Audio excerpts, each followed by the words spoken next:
me doing my job at an NFL level, like the actual intelligence that is required. Hey, come on now. Hey, one at a time, huh? Locked in, one at a time.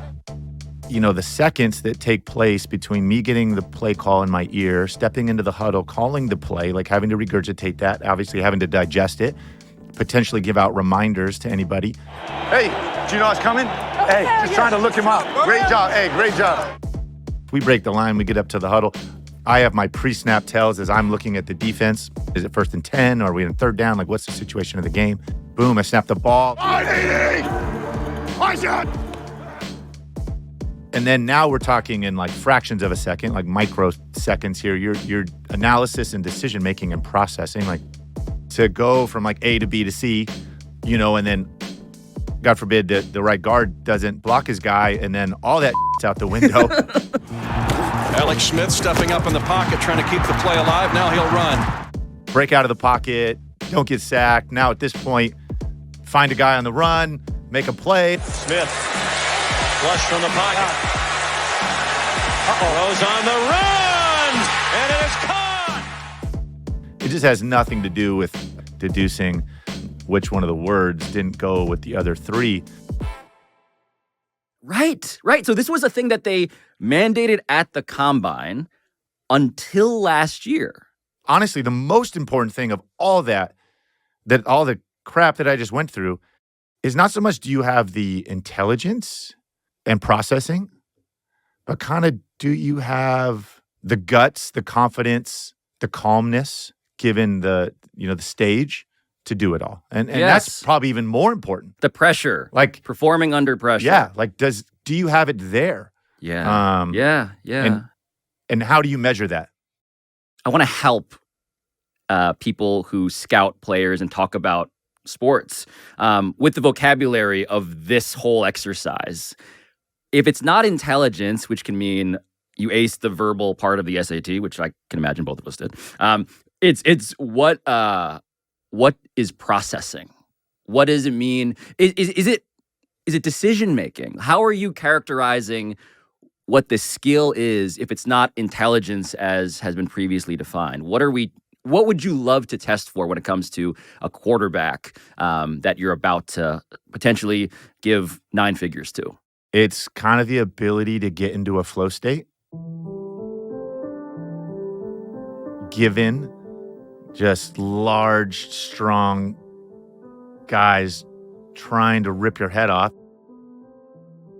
You know, Myles Garrett is just crushing the left tackle, play in and play out, and he's hit you 15 times. They've been hitting you all day. You've been getting beat up and crushed. And then all of a sudden, a big 3rd down in the 4th quarter. Can you sit in there and like lock in? There's so many people's job on the line. Not only your teammates and coaches and the scouts, but I'm talking like the equipment room, the film guys, the trainers, and all their families. Yes. Can you lock in? Time slows down almost, and you're so locked in on what you have to do to execute a play.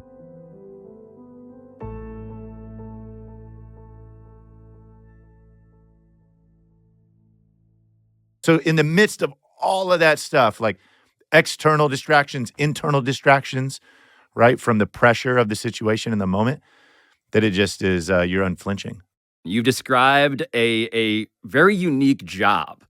Like I think about Brock Purdy. Mr. Irrelevant 2022 with the 262nd pick in the 2022 NFL Draft, the San Francisco 49ers select Brock Purdy, a quarterback from Iowa State.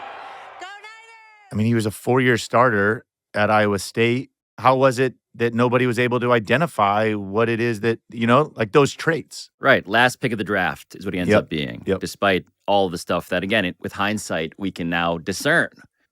Yeah. So is there a test that, you could administer that simulates? I know there's new, tests as far as, processing that they put kids through. Yes. No, that's so to get to where the NFL is going now, they've tried a couple replacements. S2 Cognition delivers the leading digital evaluation that is scientifically validated to measure these cognitive abilities that have been unquantifiable until now. The S2 eval is designed to analyze how athletes see, think, and react to in-game split-second decisions. It shows who the game breakers are and how to develop them so that you can build to win.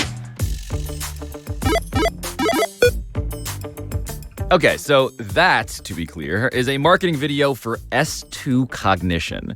This is the company that has become the de facto replacement for the Wonderlic test, as aforementioned, in terms of how the NFL measures the brain power of college players. And the S2 actually first took off in Major League Baseball, and this test, they say, is all about trying to measure cognition, how quickly the human brain reacts and processes information.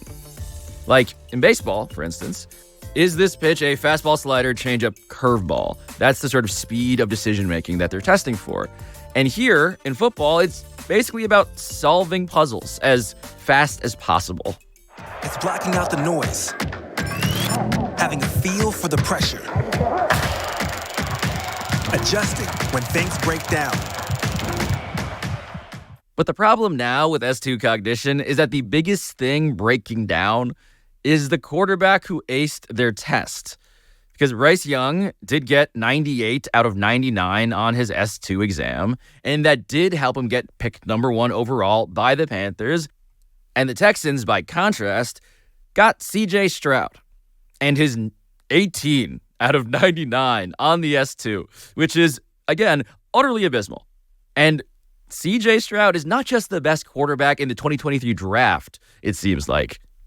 What CJ is doing, it's the greatest rookie season we've ever seen. Yes. In the hardest position in sports. Yes. Right? And there's not a single thing that he's, from a maturity, from a processing, from the actual physical play on the field that hasn't just been absolutely astounding. And this is coming from a guy, Pablo, I had one of the worst rookie seasons in the history of football. To see what he's doing and how hard it is and how easy he's making it look is just, it is ridiculous.